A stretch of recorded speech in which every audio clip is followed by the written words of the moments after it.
వివాదాలకు care of address గా మారిన తమిళ హీరో విజయ్ నటించిన లేటెస్ట్ చిత్రం జననాయగన్ చిత్రం ఎట్టకేలకు అడ్డంకులన్నీ తొలగించుకుని విడుదలకు సిద్ధంగా ఉంది. సినిమాలో విద్వేషాలను రెచ్చగొట్టే సన్నివేశాల ఫుటేజీ దాదాపుగా 20 నిమిషాల వరకు ఉందని, వాటిని తొలగిస్తే తప్ప సినిమాకు సెన్సార్ సర్టిఫికెట్ ఇవ్వడం కుదరదని సెన్సార్ సభ్యులు చెప్పడంతో మూవీ టీం హైకోర్టుకు వెళ్లడం, వాళ్లు కూడా ఆ సన్నివేశాలు తొలగించాల్సిందే అని గట్టిగా చెప్పడంతో మేకర్స్ కి వేరే దారి లేక ఆ సన్నివేశాలన్నీ తొలగించి లేటెస్ట్ ఎడిటెడ్ వెర్షన్ ని రీసెంట్ గానే సెన్సార్ కి పంపించారు. చిత్రానికి సంబంధించిన సెన్సార్ సర్టిఫికెట్ రానుంది. ఇక మేకర్స్ అనుకుంటున్న విడుదల తేదీ ఇప్పుడు సోషల్ మీడియాలో హాట్ టాపిక్ గా మారింది. అందుతున్న విశ్వసనీయ వర్గాల సమాచారం ప్రకారం చిత్రాన్ని ఏప్రిల్ 30న ప్రపంచవ్యాప్తంగా అన్ని భాషల్లో విడుదల చేయడానికి సన్నాహాలు చేస్తున్నారట. ఇదే తేదీన రామ్ చరణ్ పెద్ది మూవీని విడుదల చేయబోతున్నట్టు కొన్ని రోజుల క్రితమే అధికారికంగా ఓ ప్రకటన చేసిన సంగతి తెలిసిందే. కానీ ఇప్పుడు ఆ సినిమా వాయిదా పడిందంటూ వార్తలు వినిపిస్తున్నాయి. ఈ విషయాన్ని ఆ చిత్రం మేకర్స్ అధికారికంగా ప్రకటించలేదు. కానీ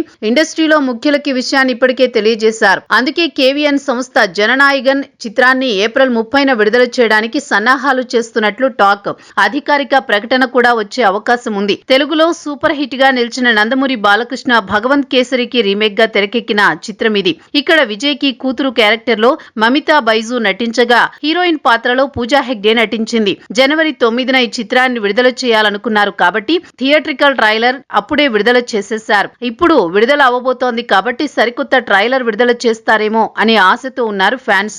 ఆలస్యమైన సరైన విడుదల తేదీని పెట్టారని, తమిళనాడులో ఎన్నికల సమరం ముగిసిన వెంటనే విడుదల చేస్తున్నారని, ఖచ్చితంగా బ్లాక్ బస్టర్ డేట్ అని అంటున్నారు ట్రేడ్ విశ్లేషకులు.